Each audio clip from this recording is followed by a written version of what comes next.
Good morning, church. Pastor Dave here with the musing for July the 15th.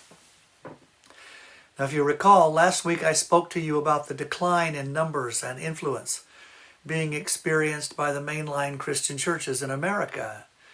And I had thought that I might take this week and try to explain why I think this may be happening and perhaps suggest some ways to alter that trend. And then I realized that I had already written about this problem. As the music director at a mainline Christian church, I was present at the installation ceremony for a new pastor. And some things were said by the departing pastor that, well, just grated on me. So I wrote a letter to the new guy, and I'm going to share that with you this morning. Dear Reverend, please forgive me if I speak when I should just remain silent and learn from those with more expertise. I've been a Christian for a very short time, and I have no business commenting on the opinions of ordained clergy. However, let me tell you a story. A contractor was once given the task of erecting a 10-story building, and to save time, he decided to build the 5th floor first and then build both up and down simultaneously from there. No, that doesn't work. Foundations come first. For half a century, mainline Protestant churches have been about the business of replacing what worked with what sounded good.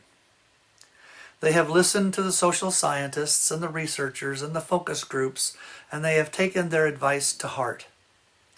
These churches have added anything and everything that anyone might find attractive, and eliminated anything and everything that anyone might find upsetting, all in the name of church growth.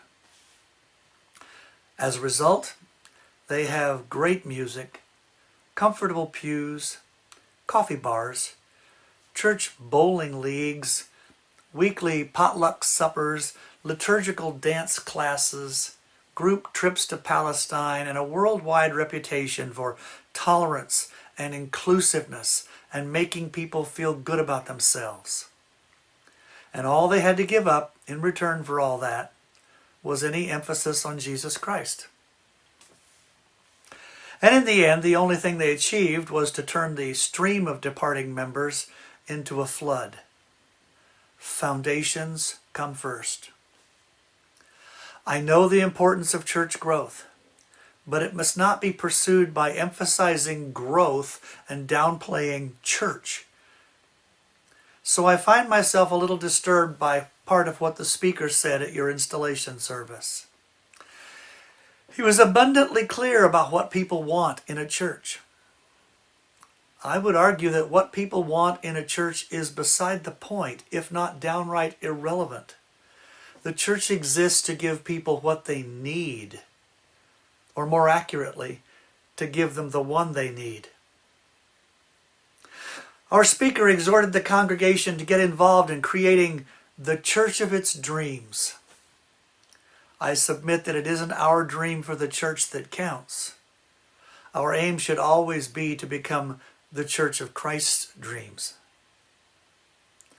Attempts to expand the church by making it a comfortable, happy, low-stress place have failed because that is contrary to the nature of its calling. The goal is for ourselves and our world to be remade into something acceptable to Christ, not the other way around. Foundations come first.